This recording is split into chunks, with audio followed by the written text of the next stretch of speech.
Imagine being 12 years old, legally blind, and listening as your classmates laughed while they hid your things just because they thought you couldn't fight back. They thought I was helpless. They thought wrong. If you've ever been underestimated or had someone treat you like you were less than human, make sure to hit that like button, subscribe, and buckle up, because this is the story of how I finally took back my power in the most satisfying way imaginable. I've been legally blind since birth.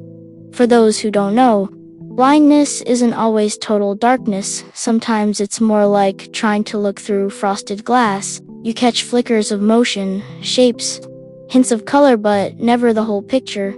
Back in 6th grade, when everything feels awkward and you'd do anything to fit in, my vision, or lack of it, was the perfect target for bullies who needed someone to feel superior to. Our locker room was a tiled echo chamber, always chilly no matter the season, with long rows of dull blue lockers and the stale smell of sweat and cheap body spray. Most of the girls chatted and laughed in their little clusters, swapping stories about sleepovers or crushes. And then there was me. I'd learned to navigate the space by touch and by memory. How many steps from the bench to the wall, the squeak of my locker door when I turned the combination, the slightly smoother tile right in front of my spot. But that didn't stop them from making it harder every chance they got. It started small snide comments they didn't think I could hear. God, she's so weird. How does she even know what she's wearing? Then it got worse. One afternoon, while I was changing for gym class, I reached into my locker, and my lock was gone. I froze, my hand grazing empty metal. A familiar prickle of dread crawled up my spine. Behind me, I heard the rustle of someone shifting from foot to foot. "Oh, are you looking for your lock?" one of the girls asked sweetly. I could hear the smirk in her voice. My heart thumped. Even without perfect sight, I knew she was holding it right in front of me, taunting me another day. I slipped my boots off, lined them up neatly like I always did. When class was over, one was missing. I had to fumble along the floor, feeling each cold tile, my cheeks burning as the girls giggled and pretended to help. When I finally found it, it was stuffed in the trash can outside. And another time, my gym shorts were tossed across the room. I had to crawl on my hands and knees while they watched. People think blindness means you don't notice, but I did. Every whisper, every shove, every cruel little stunt. It wasn't just about the missing lock or the hidden boot. It was the constant reminder, you don't belong here. You're not like us. After months of this, something hardened inside me. One ordinary Thursday, as the final bell rang and the locker room emptied out, I stayed behind for a moment, pretending to tie my shoe. That's when I heard a distinct metallic click as one of the girls locked her own combination lock onto the bench, probably while she rummaged in her bag. And in that instant, I knew exactly what I was going to do. The plan was simple, subtle. I waited until the hallway was quiet, until their chatter had drifted off toward the gym. Then I stepped back into the locker room. My heart pounded so loud I was sure it echoed. I ran my hand across the cool metal benches until I found the lock. My fingers curled around it.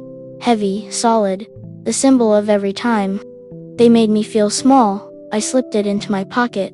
When I emerged into the hallway, nobody gave me a second glance. Why would they? I was the blind girl, invisible.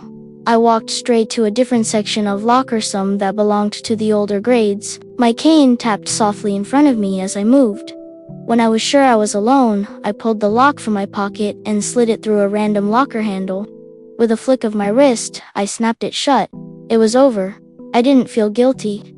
Not for a second. Later, as we changed back into our clothes after class, I heard the familiar voice, the same girl who'd once dropped my boot in the trash, frantically rummaging.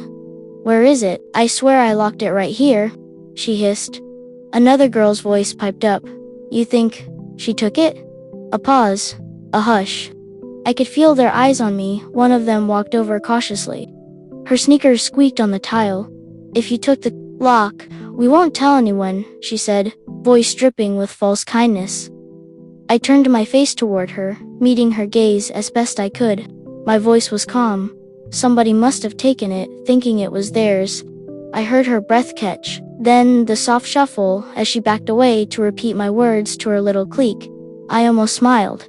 The next 15 minutes were pure satisfaction.